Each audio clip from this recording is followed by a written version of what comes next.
মুনমুনে classroom. আমরা করছি model activity task class 10 part 4 math, মানে একদম লেটেস্ট যেটা ওয়েস্ট বেঙ্গল গভর্নমেন্ট থেকে বাংলা শিক্ষা পোর্টালে আপলোড করা হয়েছে যে কোশ্চেনটা মডেল অ্যাক্টিভিটি টাস্ক হিসাবে, সেটা আমরা এখন করছি। এবং এটা তোমাদের স্কুলে হয়তো দিয়ে দিয়েছে, কি না হলেও কয়েকদিনের মধ্যে এই কোশ্চেনগুলো দিয়ে দেবে, এটা তোমাদের করে জমা দিতে হবে। তো তোমরা চলো দেখি কি কি কোশ্চেন এসছে এবং কীভাবে সেটা সলভ করব। প্রথম যে কোশ্চেনটা এসছে সেটা হচ্ছে বহুমুখী উত্তরধর্মী প্রশ্ন বা এমসিকিউ। আচ্ছা, তোমরা যারা এখন আমাদের চ্যানেলটা সাবস্ক্রাইব করোনি, তোমরা একটু সাবস্ক্রাইব করে নাও এবং পাশে থাকা বেল আইকনটা বাজিয়ে দাও, যাতে এগুলো করলেই তোমরা সবার আগে পেয়ে যাও। কী বলছে, বাস্তব সহগযুক্ত একচল বিশিষ্ট দ্বিঘাত সমীকরণটি লেখো। কোশ্চেনটা খুব ভালো করে পড়ো। বাস্তব সহগযুক্ত একচল বিশিষ্ট দ্বিঘাত সমীকরণ, মানে এখানে এক্সের পাওয়ার থাকবে 2। তাহলে প্রথমটা যদি দেখি এক্সকে এটাতে গুণ করলে এক্স কিউব হয়ে যাচ্ছে, তাহলে পাওয়ার 3 হয়ে যাচ্ছে, তাহলে এটা দ্বিঘাত নয়। এটা দেখো এক্স স্কোয়ারকে এক্সের দ্বিগুণ করে x টু দি পাওয়ার 4 হচ্ছে, তাহলে পাওয়ার 4 হচ্ছে, তাহলে এটাও দ্বিঘাত নয়। এটাতে তো এক্স রয়েছে মানে দ্বিঘাত, এটা একঘাত। তাহলে এটা যদি গুণ করতে, তাহলে দেখো x square minus x minus x, তার মানে আসছে এক্স স্কোয়ার মাইনাস 2x = 0। তার মানে এখানে এক্সের পাওয়ার আসছে 2, সুতরাং এটা হচ্ছে দ্বিঘাত সমীকরণ। এটা হবে অপশান সি। পরে একটা সমীকরণ দিয়ে দিয়েছে 2x - 2 আর x + 3, এই সমীকরণের বীজ দুটো বের করতে বলেছে। আচ্ছা, তাহলে দেখো এখানে দুটো রাশির গুণফল 0 বলেছে, তাহলে আমরা ধরে নিতে পারি 2x - 2 এটা = 0 একটা। তাহলে এটা সমাধান করলে কত আসছে, 2x = 2 বা x = কত আসছে 2/2, কেটে কেটে গেলে 1, সুতরাং x = আসছে 1, এটা একটা হবে। আর একটা কী আসছিল, x + 3 = 0। তাহলে x + 3 = যদি 0 হয়, তাহলে x = কত হবে -3। তাহলে এক্সের কী বীজ পেলাম, সমীকরণের বীজ পেলাম, একটা হচ্ছে 1 আর একটা হচ্ছে -3। তাহলে অপশান এটাও হবে সি, 1, -3। চলো পরের প্রবলেমটা দেখি। বার্ষিক 10% সুদের হারে 50 টাকার 2 বছরের সুদ, ওই একই হারে 100 টাকার 1 বছরের সুদের কত অংশ বলেছে, কত হবে। তাহলে 10% হারে 50 টাকার 2 বছরের সুদ কত হবে,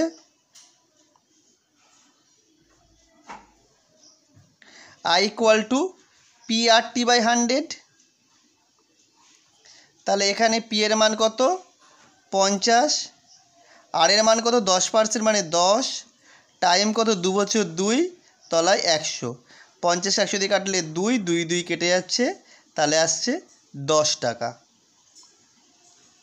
তাহলে 100 টাকার 1 বছরের সুদ কত বের করে নিই। তাহলে 10% হারে 100 টাকার 1 বছরের সুদ,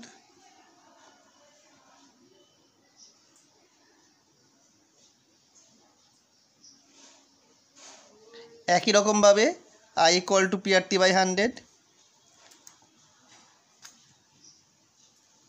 P কত এখানে 100, আর হচ্ছে 10, T হচ্ছে 1/100, 100 কেটে যাচ্ছে, এটাও আসছে 10 টাকা। তাহলে কি পেলাম, দুটো ক্ষেত্রেই সুদের হার পরিমাণটা সমান, এটাও 10 টাকা এটাও 10 টাকা। তাহলে এটা হবে অপশান ডি সমান।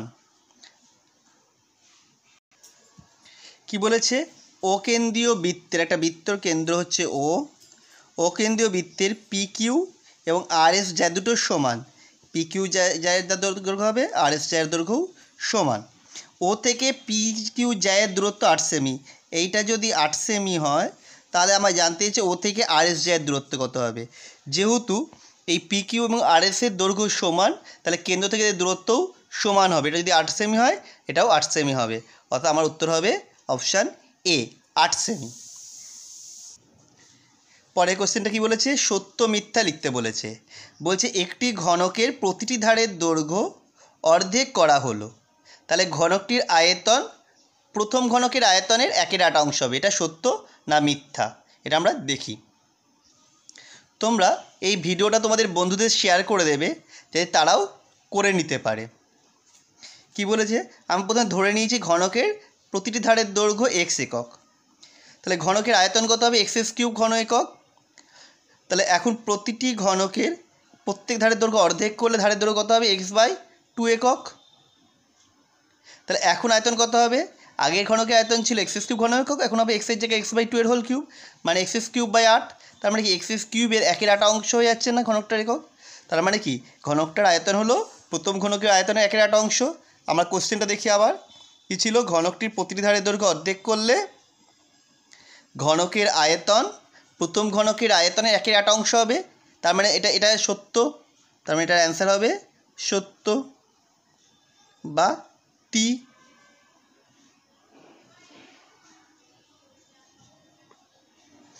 আমাদের ভিডিওগুলো কেমন লাগছে তোমরা কমেন্ট করে জানিও। পরের দেখো অঙ্কটা কী বলেছে, বলেছে a/2 = b/3 = c/4 হলে a:b:c হবে 4:3:2। দেখি এটা কী হয়। আমরা ধরে নিলাম a/2 = b/3 = c/4 = k। তাহলে a/2 = k, তাহলে a = 2k, b/3 = k হলে b = 3k, আর c/4 = যদি k হয় তাহলে c = 4k। তাহলে a:b:c কত হবে? 2k 3k 4k। কে সব কেগুলো কেটে গেল, 2:3:4। কিন্তু এখানে দিয়েছে 4:3:2, উল্টো দিয়েছে। তাহলে এটা হবে মিথ্যা বা ফলস।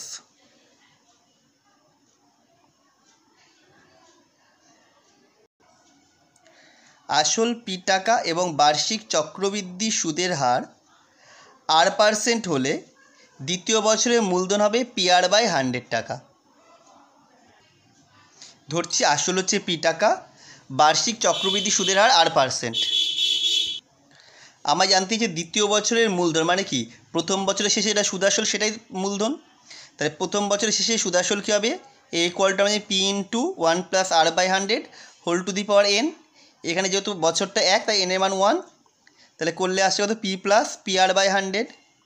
তার মানে দ্বিতীয় বছরে সে মূলধন কত হবে? p + PR/100। কিন্তু এখানে শুধু দিয়েছে PR/100, তার মানে এটা ভুল, তার মানে এটাও হবে মিথ্যা।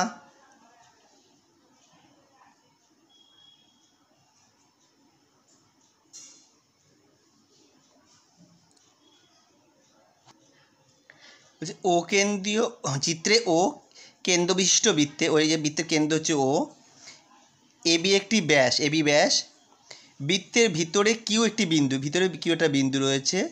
তাহলে আমাকে দেখাতে হবে কিউ এ কিউ বি সর্বদা সূক্ষ্মকোণ হবে। বলছে এই কোণটা সূক্ষ্মকোণ। দেখো আমরা কি জানি, এখানে এ পি বি এটা হচ্ছে অর্ধবৃত্তস্থ কোণ, এটা হচ্ছে 90 ডিগ্রি। এবার দেখো এটা যত ভিতরের দিকে আসবে তত এই কোণটা বড় হয়ে যাবে, তার মানে এর মানটা সবসময় 90 ডিগ্রি অপেক্ষা বড় হবে, অর্থাৎ এটা হবে স্থূলকোণ। তার মানে এটা হচ্ছে মিথ্যা বা ফলস। এবার আসছে 3টা সংক্ষিপ্ত উত্তরধর্মী প্রশ্ন। একটি লম্ববৃত্তাকার চোঙের আয়তন এবং তার বক্রতলের ক্ষেত্রফলের সাংখ্যমান সমান হলে উহার ব্যাসার্ধ নির্ণয় করতে বলেছে। ধরি লম্ববৃত্তাকার চোঙের ব্যাসার্ধ r একক, উচ্চতা h একক। তাহলে চোঙটার বক্রতলের ক্ষেত্রফল কী হবে? 2πr/h বর্গ একক। তাহলে চোঙের আয়তন কী হবে? πr² h ঘন একক। তাহলে প্রস্থানুসারে πr² h কত? 2πr/h, কারণ আয়তন আর বক্রতলের ক্ষেত্রফলের সাংখ্যমান সমান বলেছিল। তাহলে আমি এই 2πr/hটাকে এপাশে নিয়ে চলে এলাম, πr²h/πr/h = 2। এবার দেখো এখানে h কেটে গেল, পাই কেটে গেল, এখানে r², এখানে r ছিল, এটা কেটে গেলে শুধু r পড়ে থাকে, তার মানে r = 2। সুতরাং চোঙটির ব্যাসার্ধ হবে 2 একক। বুঝতে পেরেছ? দেখাও যে মিশ্র দ্বিঘাত করণীর 7 - √2 এর অনুবন্ধী করণী হবে 7 + √2। এটা অনুবন্ধী করণী দেখানোর মানে নিয়ম হচ্ছে দেখাতে হবে করণদ্বয়ের যোগফল এবং গুণফল দুটোই মূলদ সংখ্যা হচ্ছে। আমরা দেখি করণদ্বয়ের সমষ্টি দেখো বের করা হয়েছে 7 - √2 + 7 + √2, ব্র্যাকেট তুলে দিয়েছি। দেখো -√2 আর +√2 কেটে গেল, তাহলে 7 × 7 = 14। কর্ণদ্বয়ের গুণফল কত হবে 7 minus root two into 7 plus root two, তাহলে A minus B into A plus B মানে square minus B square formula ফেলে দিলাম। 49 মাইনাস 2 তার মানে হচ্ছে 47। এটা দুজনেই মূলত সংখ্যা, সুতরাং মিশ্র দ্বিঘাতকরণীর 7 মাইনাস রুট টু এর অনুবন্ধীকরণই হলো 7 প্লাস রুট টু। বলে যে যুক্তি দিয়ে প্রমাণ করো যে বিস্তস্ত চতুর্ভুজের বিপরীত কোণগুলি পরস্পর সম্পূরক। দেখো এখানটায় বলেছে প্রথমে বিশেষ নির্বাচন, কোন ছবিটা এখানে নেবে। বিশেষ নির্বাচন কি না, ও কেন্দ্রীয় বৃত্তের এবিসির একটি বৃত্তস্ত চতুর্ভুজ। প্রামাণ্য বিষয় মানে যেটা প্রমাণ করতে হবে কি না, angle A BC plus angle A DC equal to 2 সমকোণ এবং D A B plus DCB equal to 2 সমকোণ। অঙ্কন কী করলাম না, এও এবং ওসি যুক্ত করা হলো। প্রমাণ দেখো, এবিসি বৃত্তচাপ দ্বারা গঠিত, কেন্দ্রস্থ কোণ এওসি এবং বৃত্তস্থ কোণ এসিডিসি এসিডি গুলো বলেছি এডিসি, তাহলে angle AOC equal to 2 angle ADC, কারণ কেন্দ্রস্থ কোণ বৃত্তস্থ কোণ দ্বিগুণ। এবার দেখো আবার অ্যাঙ্গেল এডিসি বৃত্তচাপ দ্বারা গঠিত, কেন্দ্রস্থ কোণ প্রবৃদ্ধ অ্যাঙ্গেল এওসি এবং বৃত্তস্থ কোণ অ্যাঙ্গেল এবিসি, তাহলে প্রবৃদ্ধ অ্যাঙ্গেল এওসি ইকুয়াল টু কী হবে 2 অ্যাঙ্গেল এবিসি। এটা 2 নম্বর ইকুয়েশন। তাহলে 1 আর 2 এই দুটো সমীকরণ যোগ করে দিচ্ছি, তাহলে এওসি প্লাস প্রবৃদ্ধ এওসি তাহলে কত হবে equal to 2 angle ADC plus 2 angle ABC. এ পাশে দেখো দুটো যোগ করলে কত হয়, পুরো 4 সমকোণ হয়ে যাচ্ছে 360 ডিগ্রি। তাহলে এ পাশে দুটোর মধ্যে 2 কমন নিয়েছি, 2 কমন নিলে পড়ে থাকছে angle ADC plus angle ABC. তাহলে angle ADC plus angle ABC কি দুটো যদি এ পাশে নিয়ে আসতাম তাহলে 1 2 × 4 সমকোণ হতো, তাহলে 2 আর 4 কেটে গেল 2 হবে, তার মানে angle ADC plus angle ABC equal to 2 সমকোণ। প্রমাণিত। অনুরূপভাবে ও বিও এবং ওডি যুক্ত করে প্রমাণ করা যাবে যে angle DAB plus angle DCB equal to 2 সমকোণ, এটাও প্রমাণিত।